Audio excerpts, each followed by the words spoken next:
YCP fifth list పై కసరత్తు చేస్తోంది. ఇవాళ రేపు 5వ లిస్టు బయటకు వచ్చే అవకాశం ఉంది. దీంతో తాడేపల్లిలోని సీఎం క్యాంప్ ఆఫీస్ కి నేతలు క్యూ కట్టారు. కీలక నేతలు విజయసాయిరెడ్డి, సజ్జల రామకృష్ణారెడ్డి, వైవి సుబ్బారెడ్డి సీఎంఓలోనే ఉన్నారు.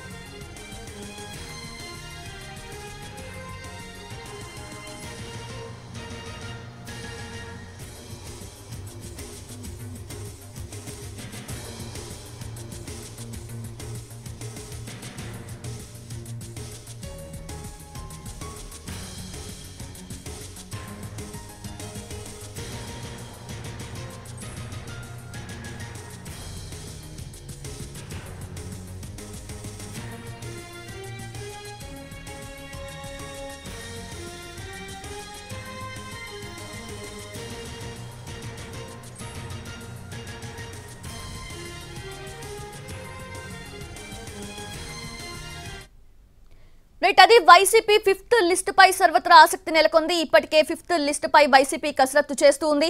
పూర్తి అప్డేట్స్ తెలుసుకుందాము. మా ప్రతినిధి రెహానా సిద్ధంగా ఉన్నారు. రెహానా, ఫిఫ్త్ లిస్ట్ పై కసరత్తు ఇప్పటికే చేస్తూ ఉన్నారు. పలువురు కీలక నేతలు కూడా సీఎంఓ ఆఫీస్ కి వెళ్తూ ఉన్నారు. సో ఫిఫ్త్ లిస్ట్ పై ఎప్పుడు మనకి డీటెయిల్స్ వచ్చే అవకాశం ఉంది?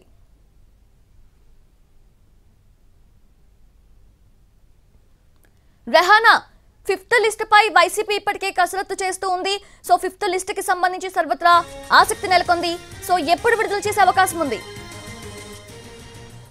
సంబంధించిన కసరత్తు చాలా సీరియస్ గా వైసీపీ చేస్తా ఉంది. నిన్న ఉదయం నుంచి సాయంత్రం వరకు కూడా ముఖ్యమంత్రి అదేవిధంగా కీలకమైన నాయకులు ఇదే కసరత్తులో ఉన్నారు. అదేవిధంగా పలు నియోజకవర్గాలకు సంబంధించిన ఎమ్మెల్యేలు, మంత్రులు, అదేవిధంగా ఎంపీలు నిన్న సాయంత్రం 6-7 గంటల వరకు కూడా క్యాంప్ ఆఫీస్కి వస్తూనే ఉన్నారు. అదేవిధంగా ఏ నియోజకవర్గాల్లో మార్పులు చేర్పులు చేయాల్సి ఉందో దానికి సంబంధించిన కసరత్తు. మరోవైపు ప్రత్యామ్నాయ అభ్యర్థులు ఎవరిని పెడితే బాగుంటుంది, సామాజిక ఈక్వేషన్ ఏముంటే బాగుంటుంది, ఇవన్నీ కూడా కసరత్తు నిన్నంతా ఫుల్ డే చేయడం జరిగింది. ఇవాళ కూడా ఉదయం నుంచి ఇదే కసరత్తులో ఉన్నట్టుగా మనకు సమాచారం అందుతుంది.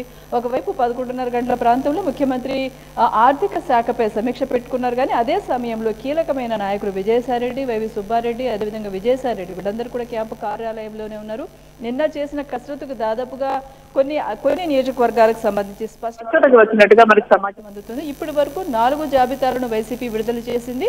ఈ 4 జాబితాల్లో 68 నియోజకవర్గాల్లో ఇన్ఛార్జీలకు సంబంధించి మార్పులు చేర్పులు చేశారు.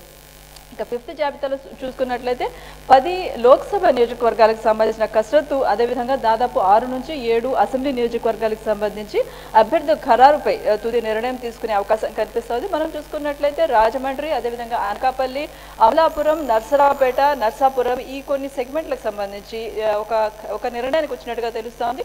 ఇప్పటి వరకు మనకున్న సమాచారం చూసుకుంటే అటువైపు ఏవైతే కీలకంగా కాంప్లికేటెడ్గా ఉన్న సెగ్మెంట్స్ ఉన్నాయో అసెంబ్లీ నియోజకవర్గాలు మనం చూసుకున్నట్లయితే గిద్దలూరు, అదేవిధంగా మార్కాపురం లాంటి సెగ్మెంట్స్, ఇటువైపు గుంటూరు, నంద్యాల లాంటి ఏవైతే ఇప్పటి వరకు ఎవరిని పెట్టాలి, సామాజిక ఈక్వేషన్ ఏ రకంగా ఉండాలి, అదేవిధంగా గెలుపు గుర్రాలు ఎవరున్నారు, వీటికి సంబంధించిన కసరత్తు చేస్తా ఉన్నారు. బహుశా ఇవాళ లేదంటే రేపట్లో ఈ జాబితా విడుదల చేసే అవకాశం కనిపిస్తోంది. సౌజన్య.